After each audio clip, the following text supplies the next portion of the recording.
اتنا سننے کے بعد ایک کونے میں چلے جاتے اور بیٹھ کر کے رونے لگتے ہیں، اے اللہ کے نبی یہ تو میں نے بڑے گھاٹے کا سودا کر دیا ہے، نہ جانے میری کتنی نیکیاں برباد ہو جائے گی، نہ جانے کتنی میری نیکیاں تباہ ہو جائے گی، اے اللہ کے نبی یہ تو میں نے بڑے گھاٹے کا سودا کر دیا ہے، یہ تو میں نے بہت غلط کام کر دیا ہے۔ پیارے نبی صلی اللہ علیہ وسلم نے فرمایا، اے میرے صحابی کیا تو نے قرآن کی آیت نہیں پڑھی ہے؟ اللہ نے قرآن کے 18ویں پارے میں کہا وَنَزَعُ الْمَوَازِينَ الْقِسْطَ لِيَوْمِ الْقِيَامَةِ وَنَزَعُ الْمَوَازِينَ الْقِسْطَ لِيَوْمِ الْقِيَامَةِ کل قیامت کے دن اللہ تبارک و تعالی انصاف کا ترازو رکھے گا، کل قیامت کے دن اللہ تبارک و تعالی انصاف کا ترازو رکھے گا، فَلَا تَظْلَمُ نَفْسٌ شَيْئًا اس وہ ترازو ایسا ہوگا وہ کسی کے ساتھ ناانصافی نہیں کرے گا، وہ کسی کے ساتھ ظلم نہیں کرے گا۔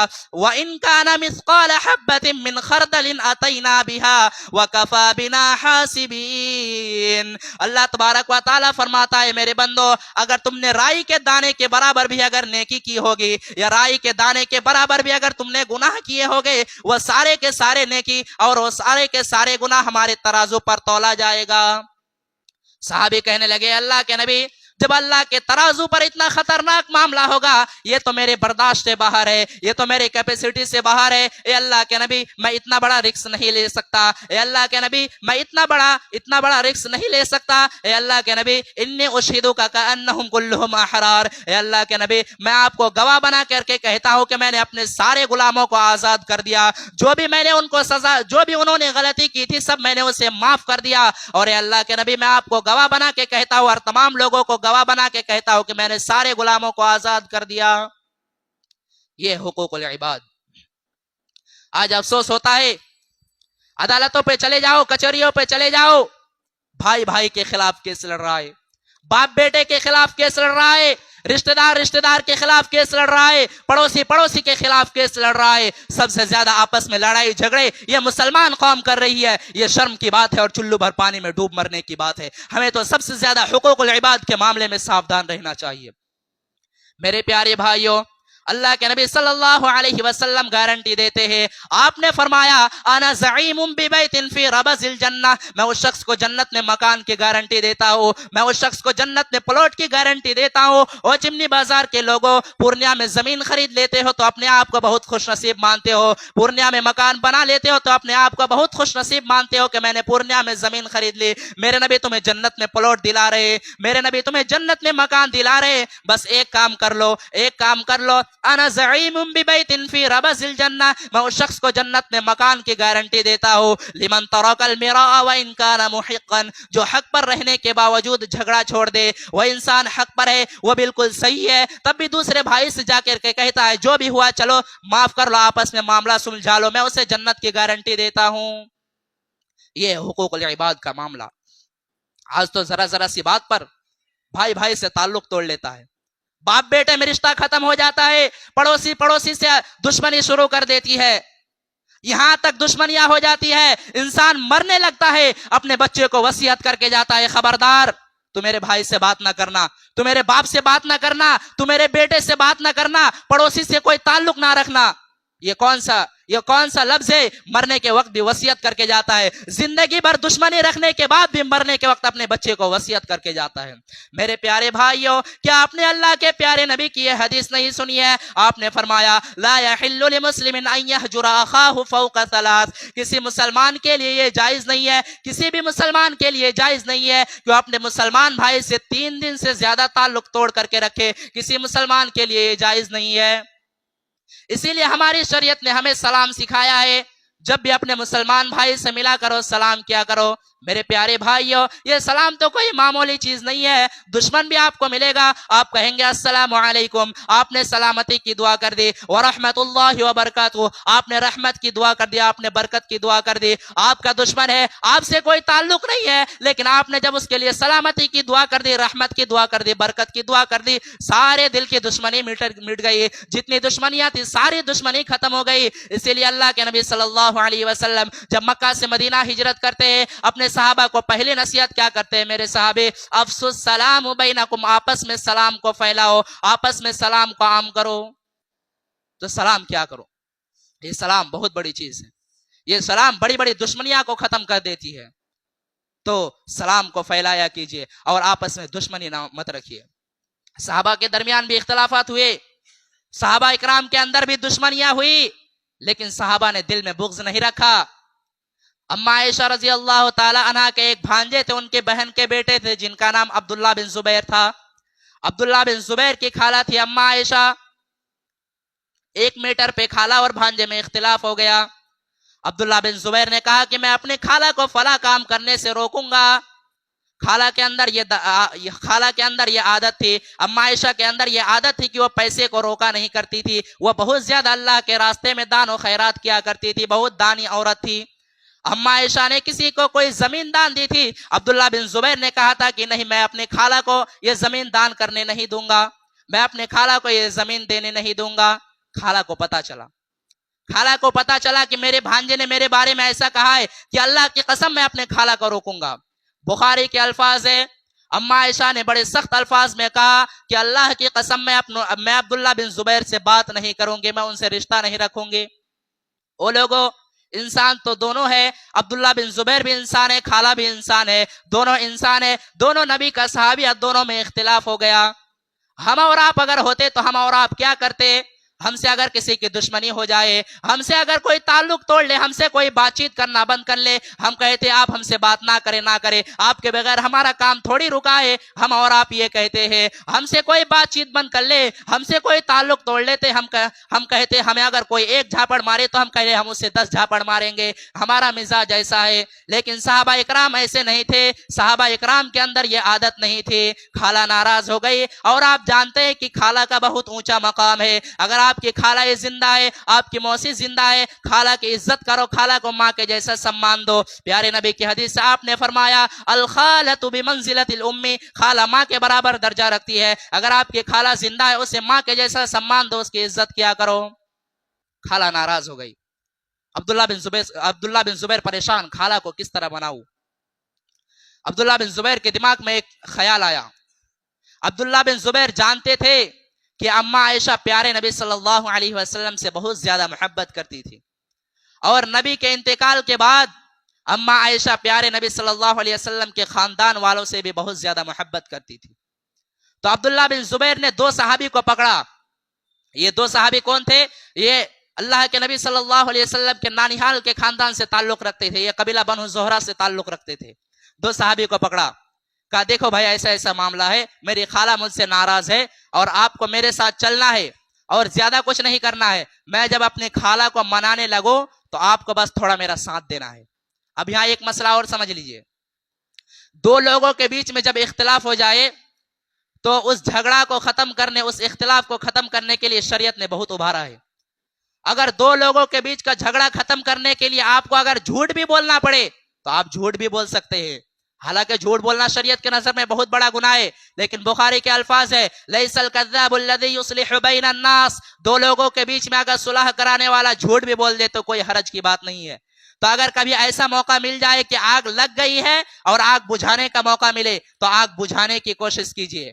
ہاں، لیکن اگر 2 لوگوں کے بیچ میں اختلاف پیدا کرنے کے لیے آپ اگر سچ بھی بولتے ہیں تو ایسا سچ بولنا بھی حرام ہے، اور شریعت اسے چغلی کہتی ہے۔ اور پیارے نبی صلی اللہ علیہ وسلم نے فرمایا کہ لا يدخل الجنت نمام، چغل خور جنت میں نہیں جائے گا۔ تو کبھی اگر ایسا موقع ملے کہ آگ لگ گئی ہے اور آگ بجھانے کا موقع ملے تو آگ بجھانے کی کوشش کیجیے، آگ لگانے کی کوشش مت کیجیے۔ تو جب یہ دونوں صحابی کو یہ آفر ملا کہ میرے ساتھ چلو تو یہ دونوں فوراً تیار ہو گئے، ٹھیک ہے چلیں گے آپ کے ساتھ۔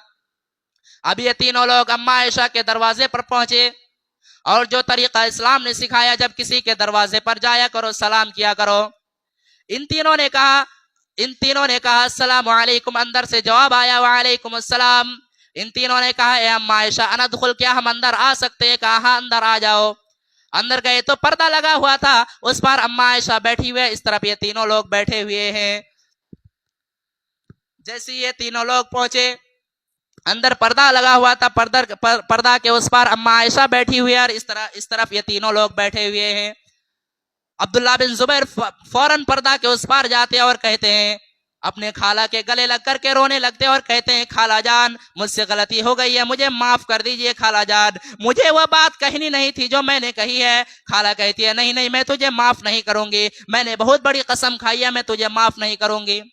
غور کرو میرے پیارے ساتھیوں, آج کے دور میں کون اپنی غلطی کو مانتا ہے, لیکن عبداللہ بن زبیر نے اپنی غلطی کو مانا اور خالہ جان مجھے معاف کر دیجئے. خالہ کہتی ہے نہیں میں تجھے معاف نہیں کروں گی, میں نے بہت بڑی قسم کھائی ہے.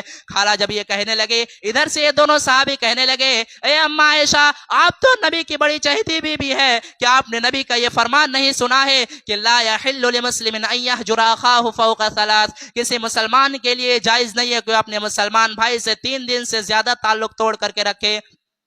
اے اماں عائشہ آپ کا بھانجا ہے, آپ کی بہن کا بیٹا ہے, چلو مان لیا اس نے غلطی کی ہے, اب معافی مانگ رہا ہے, معاف کر دیجئے. آخر کار اماں عائشہ نے عبداللہ بن زبیر کو معاف کر دیا اور اپنی قسم کو توڑنے کی وجہ سے 40 غلام آزاد کیے. اور جب بھی اماں عائشہ اس واقعہ کو یاد کرتی تھی اتنا روتی تھی کہ ان کا دوپٹہ آنسو سے بھیگ جاتا تھا. یہ تھے صحابہ اکرام. دل میں بغض مت رکھو, دل میں بغض رکھ کر کے جاؤ گے اللہ کے یہاں پچھتانا پڑے گا. کسی کا حق مارا ہے تو حق دے دو, حقوق العباد کا معاملہ بڑا خطرناک ہے. اب آئیے اس آیت کو میں تھوڑا تفصیل کے ساتھ آپ کے سامنے پیش کرتا ہوں جو میں نے خطبہ مسنونہ کے بعد پیش کی ہے. وقت ہونے جا رہا ہے یا پھر تفصیل نہیں ہوگی. تو اس آیت میں اللہ تبارک و تعالیٰ نے 10 حقوق بیان کیے ہیں. تو 10 حقوق میں پہلا حقوق کیا کہا؟ وَاعْبُدُوا اللَّهَ, اللہ کی عبادت کرو, وَلَا تُشْرِكُوا بِهِ شَيْئًا, اس کے ساتھ کسی کو شریک نہ کرو. دنیا کا سب سے بڑا گناہ شرک ہے.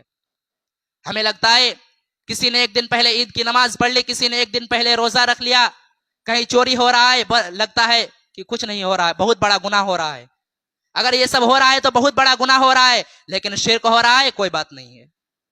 مسلمان اللہ کے سوا کسی اور کے سامنے جا کر کے سجدہ کرتا کوئی بات نہیں ہے.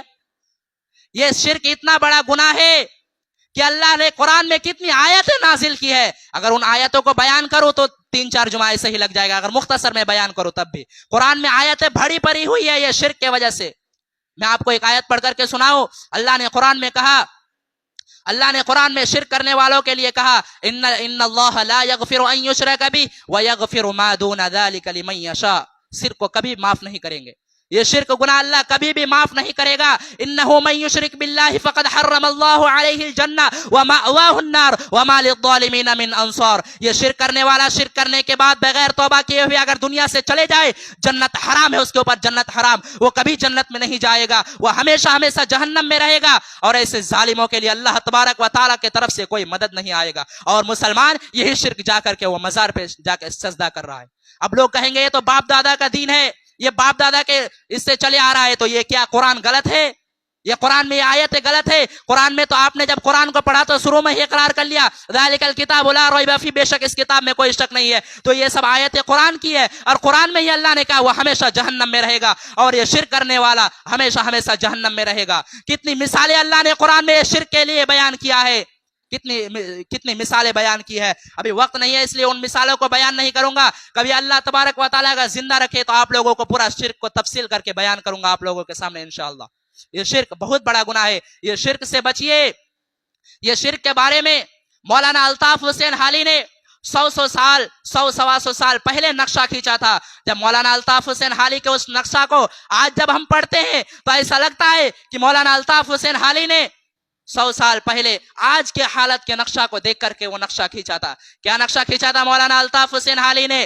کرے غیر کر بت کی پوجا تو کافر, کواکب میں مانے کرشمہ تو کافر, جھکے آگ پر بہر سجدہ تو کافر, جو ٹھہرائے بیٹا خدا کا تو کافر, مگر مومنوں پر کشادہ ہے راہے, پرستش کرے شوق سے جس کی چاہے, نبی کو جو چاہے خدا کر دکھائے, اماموں کا رتبہ نبی سے بڑھائے, مزاروں پہ جا جا کے نظریں چڑھائے, شہیدوں سے جا جا کے مانگے دعائے, نہ توحید میں کچھ فرق اس سے آوے, نہ اسلام بگڑے نہ ایمان جاوے. 100 سال پہلے نقشہ کھینچا تھا. اور یہ نقشہ اگر ایک غیر مسلم اگر پتھر کے سامنے سجدہ کرتا ہے, مورتی کے سامنے سجدہ کرتا ہے تو اسے کافر کہتے, اسے جہنمی کہتے. وہی کام ایک مسلمان جا کر کے مزار پہ کرتا, موحد کیسے ہو سکتا ہے؟ اسلام یہ ناانصافی نہیں کر سکتا ہے. اگر وہ کافر ہے تو وہ بھی کافر ہوگا, کیونکہ اس نے مزار پہ جا کر کے سجدہ کیا ہے, اللہ کے علاوہ کسی اور کے سامنے جا کر کے سجدہ کیا ہے. اور سورہ جن میں اللہ تبارک و تعالیٰ نے کہا ان المساجد للہ فلا تدعوا مع اللہ احدا, سجدہ اور عبادت کے لائق اللہ تعالیٰ ہے, اس کے سوا کسی کی بھی عبادت نہیں کرو. تو یہ پہلا حق اللہ نے اپنا بیان کیا کہ شرک نہیں کرنا ہے. وَعْبُدُ اللَّهَ, اللہ کی عبادت کرو. وَلَا تُشْرِكُوا بِهِ شَيْئًا, اس کے ساتھ کسی کو شریک نہ کرو. یہ پیشانی جھکے تو اللہ کے سامنے جھکے, یہ ہاتھ اگر اٹھے تو اللہ کے سامنے اٹھے, اگر یہ زبان پر کوئی کلمہ اگر ظاہر ہو تو رب کا نام ظاہر ہو. اس کے علاوہ یا خواجہ غریب نواز یا مشکل کشا یہ کچھ زبان میں نہیں آنا چاہیے. سب سے پہلا حق اللہ نے اپنا بیان کیا کہ شرک نہ کرو. اور دوسرا حق اللہ نے کیا کہا, وَبِالْوَالِدَيْنِ إِحْسَانًا, اور اپنے ماں باپ کے ساتھ اچھا سلوک کرو. کتنے اولاد ایسے ہیں, ماں بوڑھی ہو گئی ہے, باپ بوڑھا ہو گیا ہے, باپ کو دواؤں کی ضرورت ہے, ماں کو چھوٹی چھوٹی چیزوں کی ضرورت ہے, جوان بیٹا گھر میں سو کر کے اسے ماں باپ کی کوئی فکر ہی نہیں ہے. ماں باپ کے سامنے جا کر کے اس طرح بات کرتے ہیں, ایسا نہیں لگتا ہے کہ ماں باپ نے اسے جنم دیا ہے, ماں باپ نے اس کی پرورش کی ہے, ایسا بالکل نہیں لگتا ہے. آج کتنے ایسے واقعات دیکھنے کو ملتے ہیں. ہاں یہ ہو سکتا ہے کہ ماں باپ کبھی غلط ہو. میں نے کتنے ایسے بیٹوں کے آنکھوں میں بھی آنسو دیکھا, اس کے ماں باپ نے اپنے بچے کو خون کے آنسو رلائے ہیں. ماں باپ غلط ہو سکتے ہیں, لیکن ماں باپ غلط ہو تب بھی ان کے ساتھ آپ کو اچھا سلوک کرنا ہے. ماں باپ وہ ہستیاں ہیں جنہیں ہمیں اور آپ کو جنم دیا ہے, ہمیں مرتے دم تک اپنے ماں باپ کے ساتھ اچھا سلوک کرتے رہنا ہے. اللہ کے پیارے نبی کے پاس ایک صحابی آتے ہیں, صحابی کا نام بشیر ہے. اور بشیر کہتے ہیں اللہ کے نبی کو, اے اللہ کے نبی, میں اپنے بیٹے نعمان کو ایک زمین دینا چاہتا ہوں, میں اپنے بیٹے نعمان کو ایک کھجور کا باغ دینا چاہتا ہوں. نبی صلی اللہ علیہ وسلم نے فرمایا, اے میرے صحابی, کیا تمہارے اور بھی بیٹے ہیں؟ کہا ہاں اللہ کے نبی اور بھی بیٹے ہیں. آپ نے کہا اے بشیر, کیا آپ نے سارے بیٹے کو کھجور کا باغ دیا ہے, سارے بیٹے کو زمین دیا ہے؟ کہا اے اللہ کے نبی نہیں, میں نے سارے بیٹے کو زمین نہیں دیا ہے, میں اسی بیٹے کو زمین دینا چاہتا ہوں. آپ نے کہا اے بشیر, یہ ظلم ہے, یہ اتیاچار ہے, یہ ظلم ہے, اور اگر تم چاہتے ہو کہ اس گواہی پر میں, اس ظلم پر میں گواہی دوں, واللہ لا اشہد علی جور, اے بشیر میں اس ناانصافی پر گواہی نہیں دوں گا. تو ماں باپ غلط ہو سکتے ہیں, تب بھی ان کے ساتھ اچھا سلوک کرنا ہے. تیسرا حقوق کیا بیان کیا ہے, وَبِالْوَالِدَيْنِ إِحْسَانًا وَبِذِي الْقُرْبَى, اور اپنے رشتہ داروں کے ساتھ بھی تم اچھا سلوک کیا کرو. کوئی چچا ہے, کوئی دادا ہے, کوئی پڑوسی ہے, کوئی چچا ہے, یہ جتنے آپ کے رشتہ دار ہیں, یہ سارے رشتہ داروں کے ساتھ آپ کو اچھا سلوک کرنا ہے. اور ایک بات جانتے ہیں, یہ رشتے جو ہوتے ہیں نا, یہ رشتے ہم نہیں بناتے ہیں. ہم دنیا میں پیدا ہوئے کہ ہمیں پتہ لگا یہ ہمارا باپ ہے, یہ ہمارا بیٹا ہے, یہ ہمارا باپ ہے, یہ ہمارا بھائی ہے, یہ ہمارا چچا ہے. ہم دنیا میں پیدا ہوئے تو ہمیں پتہ چلا یہ رشتے اللہ نے بنائے ہیں. جب رشتے اللہ نے بنائے ہیں تو اس رشتے کو توڑ نہیں سکتے ہیں. اگر توڑیں گے تو اللہ تبارک و تعالی بہت سخت سزا دے گا. اللہ کے نبی صلی اللہ علیہ وسلم نے فرمایا کہ جب اللہ تبارک و تعالیٰ نے ساری کائنات کو بنایا تو یہ رشتہ جو ہے اللہ کے پاس آیا اور کہا, اے اللہ ھذا مقام الاعز بک, اے اللہ میں تیری پناہ میں آیا ہوں, تو بتا دے میرے ساتھ کیسا سلوک ہونا چاہیے. اللہ نے کہا, رشتہ جو تجھے توڑے گا میں اسے توڑوں گا, جو تجھے جوڑے گا میں اسے جوڑوں گا. جو رشتہ توڑے گا اللہ اسے توڑے گا, جو رشتہ جوڑے گا اللہ اسے جوڑے گا. تو رشتہ داروں کے ساتھ اچھا سلوک کرو. اب لوگ کہیں گے کہ رشتہ دار بھی تو ہمارے ساتھ بہت غلط کرتے ہیں, پڑوسی بھی تو ہمارے ساتھ بہت غلط کرتے ہیں, ایسے صورت میں کیا کرنا چاہیے؟ اللہ کے نبی صلی اللہ علیہ وسلم کے پاس ایک صحابی آتے اور کہتے ہیں, اللہ کے نبی میرا ایک رشتہ دار ہے, میں ان کے ساتھ اچھا سلوک کرتا ہوں, میرے ساتھ برا سلوک کرتے ہیں, میں ان کے ساتھ رحم کرتا ہوں, میرے ساتھ سختی کرتے ہیں, ایسی صورت میں کیا کرے؟ اللہ کے نبی صلی اللہ علیہ وسلم نے فرمایا, ہے میرے صحابی, اگر وہ غلطی کرتا ہے تو تم اس کے ساتھ اچھا سلوک کرتے رہو, وہ سختی کرتا ہے تم اس کے ساتھ نرم لحاظ سے پیش آؤ. اگر تم اس طریقے پر عمل کرتے رہو گے تو اللہ تبارک و تعالیٰ کی طرف سے عبادت کرنے والا برابر تمہاری حفاظت کرتا رہے گا. جب تک تم اس طریقے پر عمل کرتے رہو گے اللہ تبارک و تعالیٰ کی طرف سے ایک فرشتہ ہمیشہ تمہاری حفاظت کرتا رہے گا. تو رشتہ داروں کے ساتھ اچھا سلوک کرو. اس کے بعد اللہ نے کیا کہا, والیتاما, اور یتیموں کے ساتھ اچھا سلوک کرو. جس کا باپ دنیا سے چلا گیا وہ بیچارہ یتیم ہو گیا, وہ بیچارہ بے سہارا ہو گیا، اس یتیم کا سہارا تم بن جاؤ، اس یتیم کی کفالت کرنے والے تم بن جاؤ۔ ہاں، یتیموں کے نام سے دبئی سے اور سعودیہ سے پیسہ آنے والا اگر کوئی حرام اور ناجائز طریقے سے کھا رہا ہے تو کان کھول کر کے سن لے، اللہ نے قرآن میں کہا ان الذین یأکلون اموال الیتامی ظلما انما یأکلون فی بطونہم نارا، جو لوگ یتیموں کا مال ناجائز طریقے سے کھا رہے وہ یتیموں کا مال نہیں کھا رہے بلکہ اپنے پیٹ میں جہنم کی آگ بھر رہا ہے۔ یتیموں کا مال کھانے والے نہ بنو، یتیموں کا سہارا بنو۔ اگر یتیموں کا سہارا بن جائے، یتیم کے اگر کفالت کرنے والے بن جائیں گے، پیارے نبی صلی اللہ علیہ وسلم کہتے ہیں انا وکافل الیتیم کہاتین، آپ نے اپنی دونوں انگلیوں سے اشارہ کر کے فرمایا انا وکافل الیتیم کہاتین فی الجنہ، میں اور یتیم کی پرورش کرنے والا جنت میں اس طریقے سے رہوں گا جس طریقے سے دونوں انگلیاں آپس میں ملی ہوئی ہے، جڑی ہوئی ہے۔ تو یتیموں کا مدد کرنے والے بنو۔ والیتامی والمساکین، اور مسکینوں کے ساتھ بھی تم اچھا سلوک کرو۔ آپ کو اللہ نے بہت پیسہ دیا ہے، آپ مکان میں رہتے بہت اچھی بات ہے، آپ کی بہت زمین ہے اچھی بات ہے، آپ اچھا کھاتے اچھا پہنتے یہ الگ بات ہے، لیکن یتیموں کو، ان غریبوں کو